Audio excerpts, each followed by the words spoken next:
Okay, here we go. All right. So it's a bright, beautiful day in the office today. Um, let's open up the book, see what we get. A big surprise. All right. So where are we? We're on the chapter or the book one, Debts and Lessons, and we're going to number 7, Rusticus. So here's what the main takeaways Marcus Aurelius took from the lessons he learned from Rusticus over the course of his life. Here we go. The recognition that I needed to train and discipline my character, not to be sidetracked by my interest in rhetoric,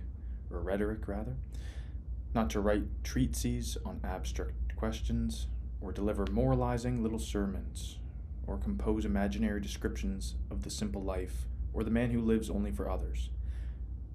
To steer clear of oratory, poetry, and belles lettres. Not to dress up just to stroll around the house, or things like that. To write straightforward letters, like the one he sent my mother from Sinuessa. And to behave in a conciliatory way when people who have angered or annoyed us want to make up. To read attentively, not to be satisfied with just getting the gist of it, and not to fall for every smooth talker. And for introducing me to Epictetus's lectures and loaning me his own copy. End quote. So, the recognition, my thoughts on this and what he's trying to say from someone who knows a little bit about Stoicism and someone who practices rational motive behavior therapy based on Stoicism and some of these earlier what would you call it, ways of living a good life. So the recognition that I need to train and discipline my character. That seems straightforward. I think a lot of these sentences are probably going to make statements like that. Finding out who you are and refining your strengths and weaknesses and just trying to find situations where you can really use your strengths and finding situations where you can kind of abstain. I don't know if abstain would be the right word, or just not be your weaknesses wouldn't be so exposed. That's where my mind goes with that, and constantly training at that. So training at those weaknesses. If you do notice there's a weakness, not just ignoring it and always finding situations to avoid the weakness, but training at it. But that does take discipline, and it takes time. Not to be sidetracked by my interest in rhetoric. No, I don't know. That doesn't sound all that bad to me. This is kind of embarrassing, but rhetoric, as far as I should know this honestly, right off the top of my head, but just kind of debating points of view. I believe that's understanding points of view, but not being sidetracked by that. I don't really think that sounds all that bad. I could have maybe I'll have to look that up. That's a good thing. That's a good thing to write up or to look into. Not to write treatises on abstract questions, or deliver moralizing little sermons, or compose imaginary descriptions of the simple life or the man who lives only for others. Now this is a mouthful. I don't agree. What he's trying to say here, I think, not to write treatises, moralizing little sermons. I kind of get the gist of it. It's just not living all in pie in the sky thinking, I think, is what he's getting to. But sometimes it's really fun to think about abstract questions and an abstraction on an abstraction and go down a rabbit hole of thought. I actually really enjoy that aspect of life. Now, I recognize that if I did that all the time, I'd probably just be there's not really action associated with that, and so to move forward in the world and to reach goals, you need both thought and action. So maybe what he's getting at here is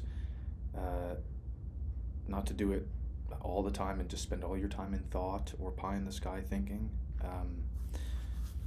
But he says here, like, not to do it at all. So I disagree with that personally. I think it's quite fun. But yeah, imaginary descriptions of the simple life, or the man who lives only for others. Well, the simple life, where my mind goes to that, imaginary descriptions of the simple life. And see, the simple life is capitalized, so it might mean something more than just the words. And the man who lives only for others is also capitalized like that. Those imaginary descriptions of the simple life. Well, this is kind of awkward though, because I feel like I'm being watched as I think, and I don't know if normally I think to myself. So you're seeing, yeah. I hope you enjoy just a bit of silence. Let me think here for a sec. Descriptions of the simple life. I think maybe what he's getting there, and where my mind goes. Just, I think, falsehoods of a simple life, that maybe someone that you think has it easy or is easygoing, and that their life just runs smoothly, and imagining that and how their life would run smoothly. I think that's where he's going with it. And that it's not necessarily a good idea to just think, oh, that a simple life, like a simple life and an easygoing life would be easy to construct because it's so simple. And so I could just live simply, and like there's nothing inherently wrong with that at all. Like there's nothing wrong at all, I don't think, if you just want to get up, go to work, come home, spend time with your family or your hobbies, and etc. There's nothing wrong with that at all. But if you think that it's rather simple to achieve that and it's going to be easy, then and you're basing your assumptions off those imaginations, that's maybe where you could run into trouble. Maybe that's where he's getting with it. But again, these are just my thinking out loud. And then the man who lives only for others. Yeah, I can't. This to me would just be, it would be like the sacrifice of my agency or my autonomy, my free will to make a choice for myself. And of course we live in society. Of course we have to consider others' opinions at times, and for lots of things in life. But to only do that and to only live to either satisfy somebody else or to not upset somebody else, because in that very statement then you're putting yourself second, and it is a viewpoint though of, and again though, these thoughts are some of the foundational aspects of Western philosophy and Western way of life, and so it's not the only right way to live a life or to build a society on. But in this context though, yeah, like I couldn't stand to, personally, I couldn't stand to not have myself and my agency and my opinion kind of drive decisions, and then secondarily or tertiary consider the thoughts and opinions of others for most decisions. And so that's what he's saying there, to watch out for doing that, and watch out for people who do only that. I can only imagine if I were to make a business decision with somebody and they just want to make sure I was extraordinarily happy. Well, where my mind is going right now is, will they be a good business partner in 5 years? Because will they have grown so, just, if the deal was too one-sided because they didn't want to upset me or something, and then flash forward 5 years and they're kind of filled with spite and anger, or because I'm getting the better part of the deal or something, or they're just exhausted because they agreed to do something that they really knew they couldn't sustain over time. Perhaps maybe they didn't know it, maybe they did this honestly, um, made an honest mistake. Not really a mistake, rather, but an oversight.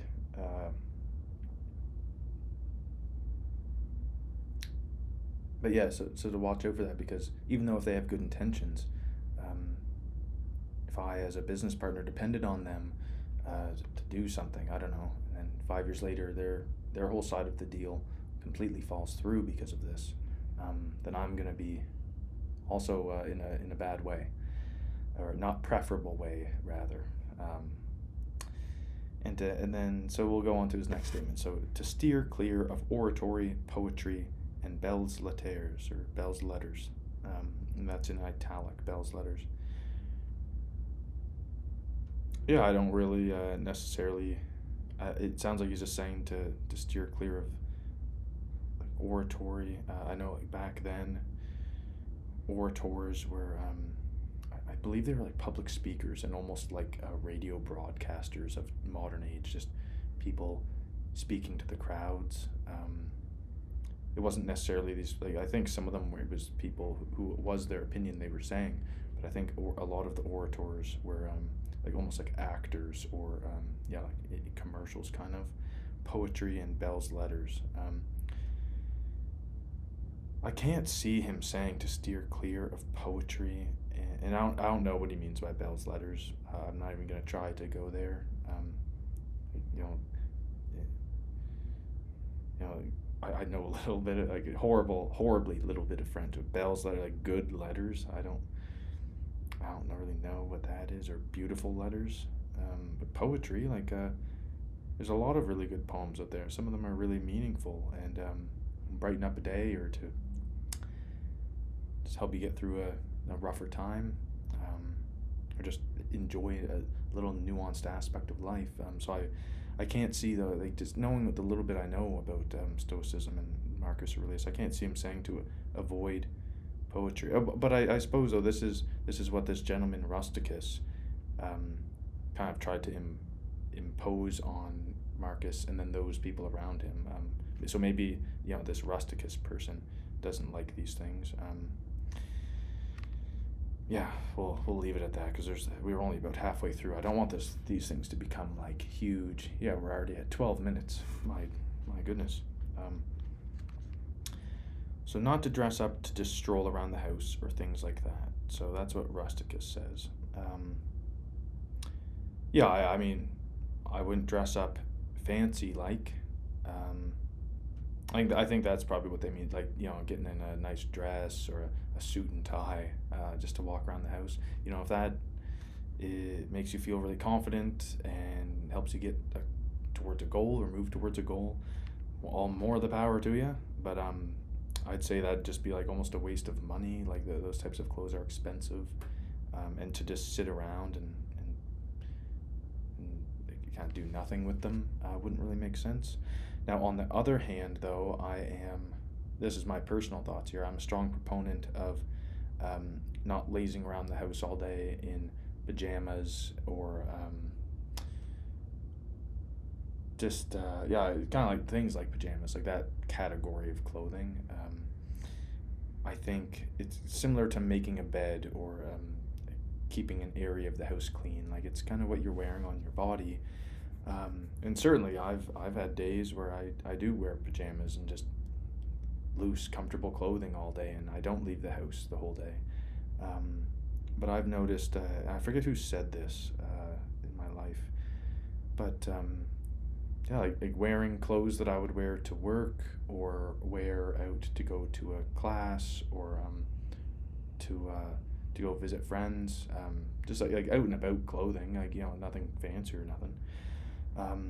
Even if I'm not doing anything, it kind of sets the tone, or a certain tone for the day.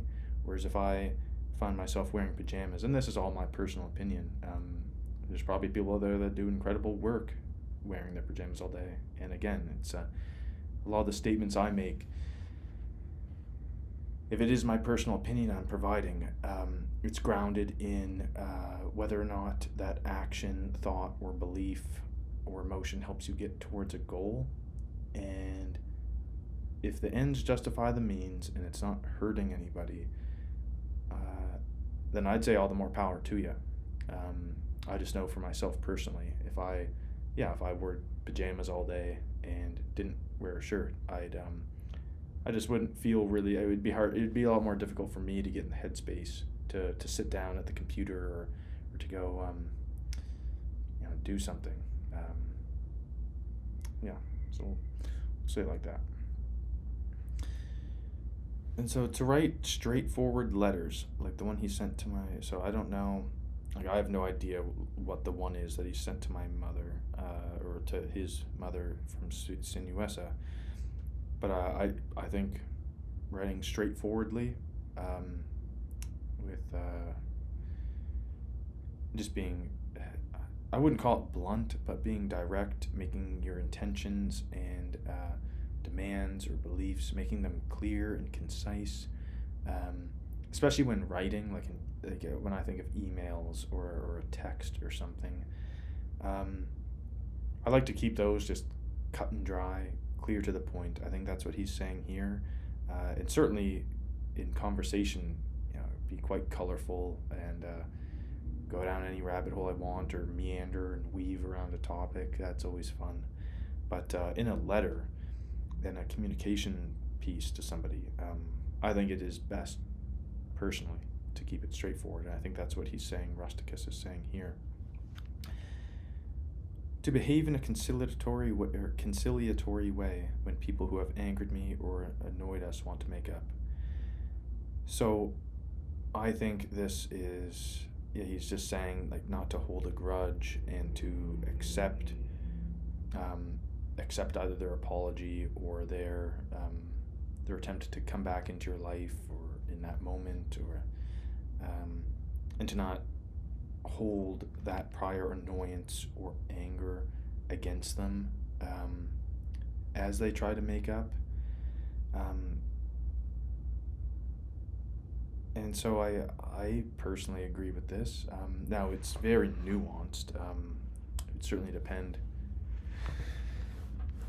depend what that person did, and to the degree of it, the history of it, the context of it. You don't have to, I suppose, but I would want to take into account all these things. Like, is this the 50th time that they've tried to make up for me for a similar mistake?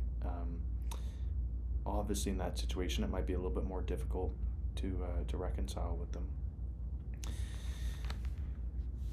But I think what he's getting at here, though, is just by the very nature of them wanting to make up, there is some part of them then that recognizes that they've either wronged you or disturbed you in some way,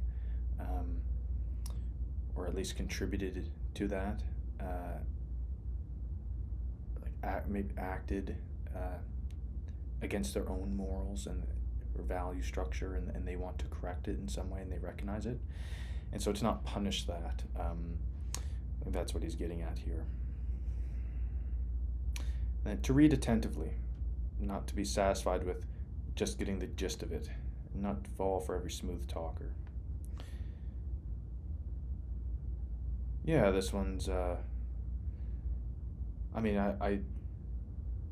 he's essentially just saying, understanding the things that you read deeply, not just glazing over it and thinking that you know it.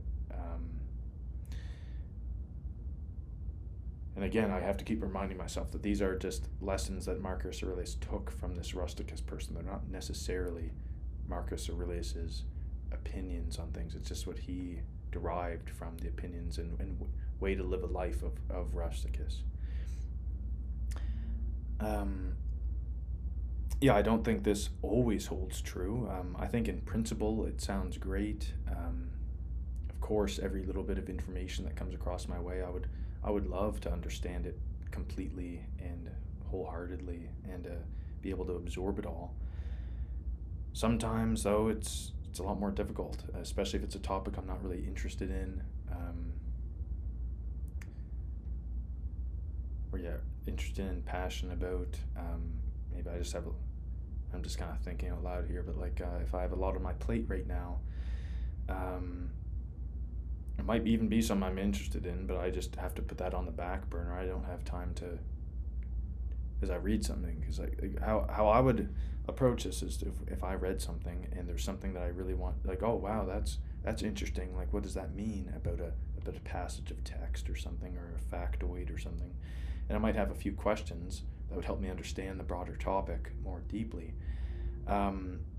But it's not necessarily always in my best interest to pursue those thoughts and go down that rabbit hole. It might be really fun, but it kind of goes back up, or in a sense, it contradicts what the statement prior, like up about like not to write treatises on abstract questions. Well, I mean, again, though, this is where my mind is going with it. It could mean something totally different. But yeah, to really understand something and to read attentively. Well, maybe I'm just reading too much into this, though. Honestly, that could also be happening. It's just, yeah. Let's move on. To not fall for every smooth talker, I think that is very self-explanatory, and still very relevant to today. I know personally in my life, and especially just with running this little small business here, trying to get up off the ground, I've had so many people speak to me in my life saying they can make certain promises, or they lay out something, a solution in everything sounds so great and excellent. But sometimes I'll ask them a few questions and they'll stutter a bit, or they'll pause, or they'll give me a workaround answer. And perhaps if I didn't ask a question or two, or know the topic a little bit, or at least just take pause and say, okay, that sounds great. Can I get back to you? As I take the time to do a little bit of digging into the topic personally. Yeah, it's easy to get swept up into smooth talkers and people who are very good at communicating a product or service, or just a belief. And a lot of things can. What's that quote? All that glitters isn't gold. I think we'll end that there. I think that sums it up quite well. And then he also thanks Rusticus for introducing him to Epictetus's lectures and loaning me his own copy. So actually, Epictetus, he's one of the founders of Stoicism. I don't really know if you'd call him a founder or original thinker or proponent of it, or one of the original big names that really brought it to the mainstream. But he's kind of an Aristotle type figure. He actually might even be, I forget now, but there's that chain of people like Aristotle. Oh my God.